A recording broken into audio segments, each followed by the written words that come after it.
Well, Rami Khouri is a distinguished public policy fellow at the American University of Beirut, and he joins us live now.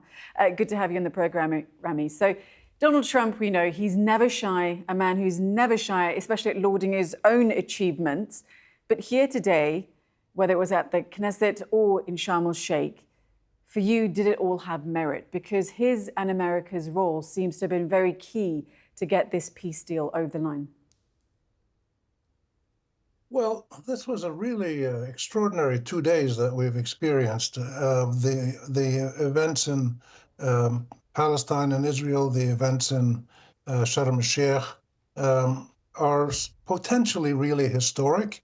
In fact, they are significant for implementing the very first steps of part of the 20 steps that were outlined in the proposal by Trump, which was really an Israeli proposal. So an American-Israeli genocide transformed into an American-Israeli peace plan, as they call it, which was heavily skewed towards Israel, but then was adjusted with Arab and other participation like Turkiye and Indonesia and Pakistan.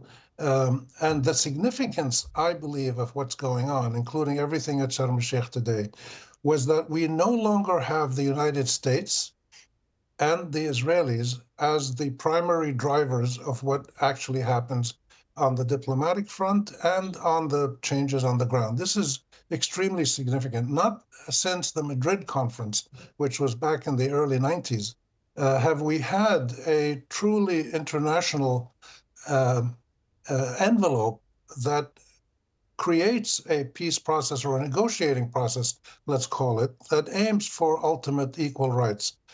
So that's a very positive step. And you have actually built into the agreement that was signed monitoring, on-the-ground monitors from Egypt and Qatar, which is unprecedented, and steps outlined by which the monitoring committee, which is the U.S. and Egypt and Qatar and Turkiye and the UAE, will monitor all the developments to make sure that what is agreed is implemented and what comes to be agreed in further negotiations is implemented. And if they're not implemented as agreed, these countries have the obligation now to publicly announce who's not following the agreement, who broke the agreement, who's at fault.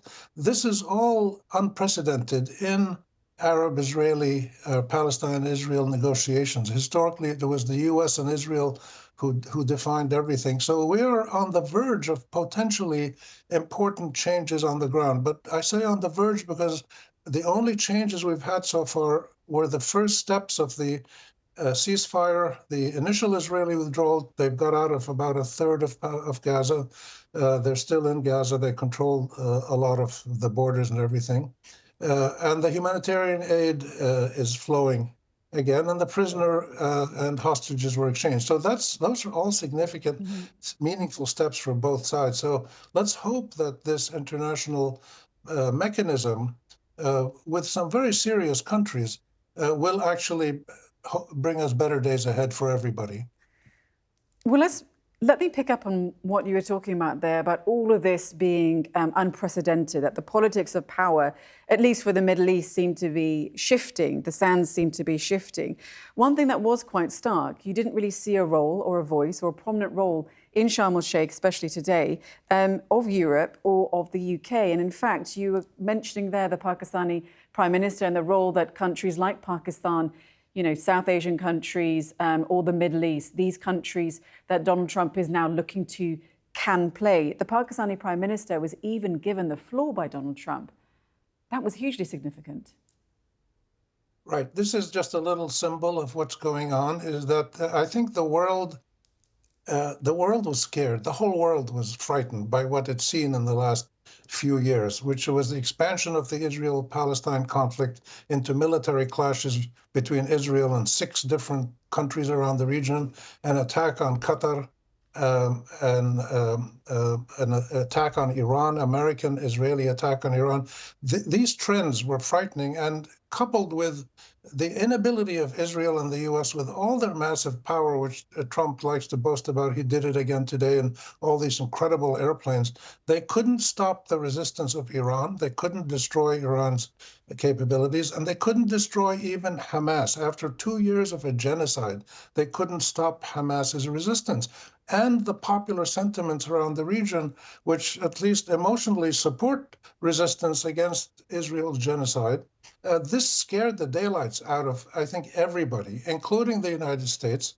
And the Israelis also realized that they weren't getting anywhere militarily. And therefore, I think everybody was pushed into try to exploring, is there a political resolution? The big imperative is that as you approach this more globalized negotiating process, which includes Turkiye, Indonesia, Pakistan, and others that will join, the Europeans are in a deep sleep right now. When they wake up from their slumber, they might play a more significant role. I hope they do. Most of them are pretty ethical governments. And this is changing the contours of how power is exercised. We don't know if this is actually going to happen. It's possible that what we're seeing is another colonial hoax by Western countries and Israel to get the exchange of prisoners, get the Israeli hostages out, and then resume the fighting again, which they've done several times before, or they did it in Lebanon to get a ceasefire, and then to keep attacking and occupying and do things like that. So we still have to wait to have a more clear conclusion about what have we achieved.